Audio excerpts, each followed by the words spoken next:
Direction maintenant le stade de l'Est, où la Sainte-Marienne, pour confirmer ses ambitions de jouer les tout premiers rôles, allez, devait absolument gagner contre l'USB. Alors, simple formalité ou alors plus coriace que prévu?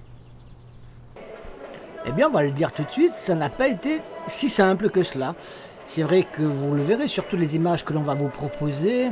Les Sainte-Mariens, ici à droite de votre écran, sont les plus entreprenants. Ils vont avoir les plus belles occasions. Mais en face, il y a une coriace, une solidaire, même équipe de l'USB qui va leur poser quelques soucis. En tout cas, qui va retarder l'échéance au maximum. L'USB qui, c'est vrai, la semaine dernière, a été battu sur sa pelouse. Donc, on peut imaginer qu'en se déplaçant à l'extérieur, au stade de Jean-Yves face à cette Sainte-Marienne, les choses allaient être compliquées. Donc, ils se sont organisés. Le coach débouillant en premier, qui salue ici Alex Augustine, l'adjoint de Fred Bachetier, eh bien, se sont organisés en conséquence.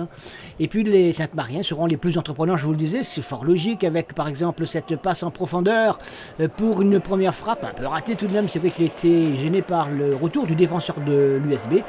C'est Gladysson qui était en position de tir à la mi-temps, donc 0-0. Les deux attaquants, vous le voyez là, qui se concertent, Gladysson et Fabrice, les attaquants de Sainte-Marie, pour essayer de trouver la faille dans cette défense bénédictine. Ils vont multiplier les attaques, mais ils vont aussi se heurter à une défense qui va être très compacte et surtout un gardien de but en état de grâce qui va retarder l'échéance au maximum.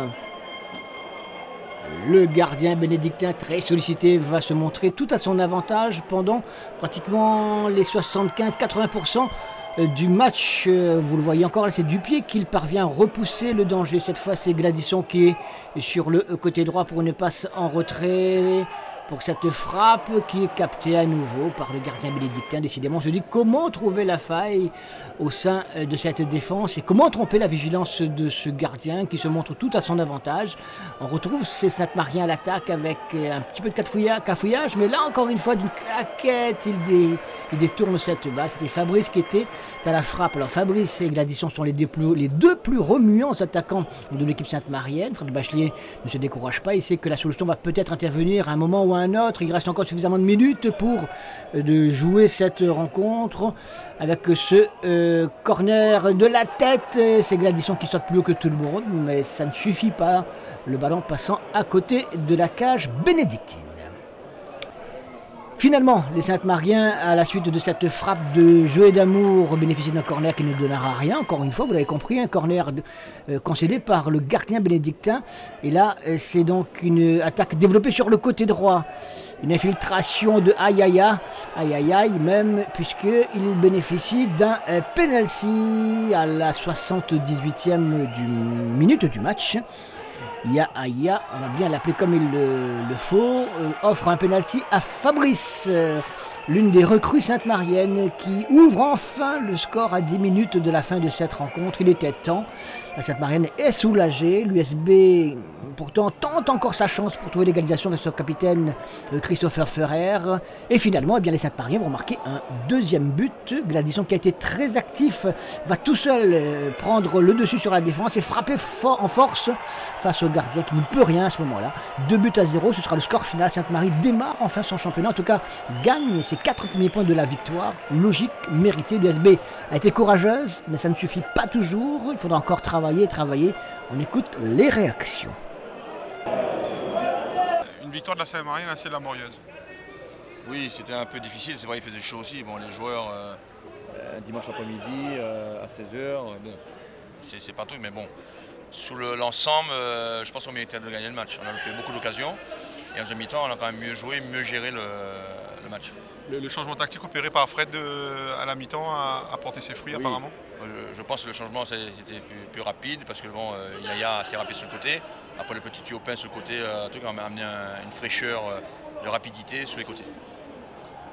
Contrairement au match de la Jeanne d'Arc la semaine dernière, on a vu une Sainte-Marienne très timorée en première mi-temps malgré les diverses actions qu'elle a loupées.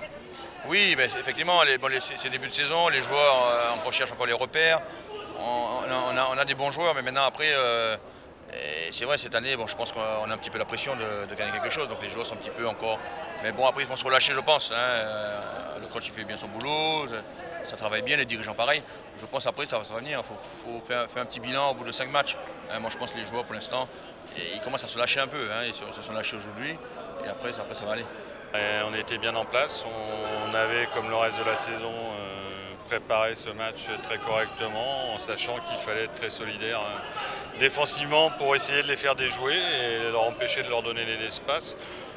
On a été un petit peu en difficulté en début de match où on était un peu trop laxiste, dû à la chaleur sans doute. Après, plus le temps passait, plus on savait qu'on risquait d'avoir des opportunités. Malheureusement, le pénalty ruine tous nos espoirs. Voilà.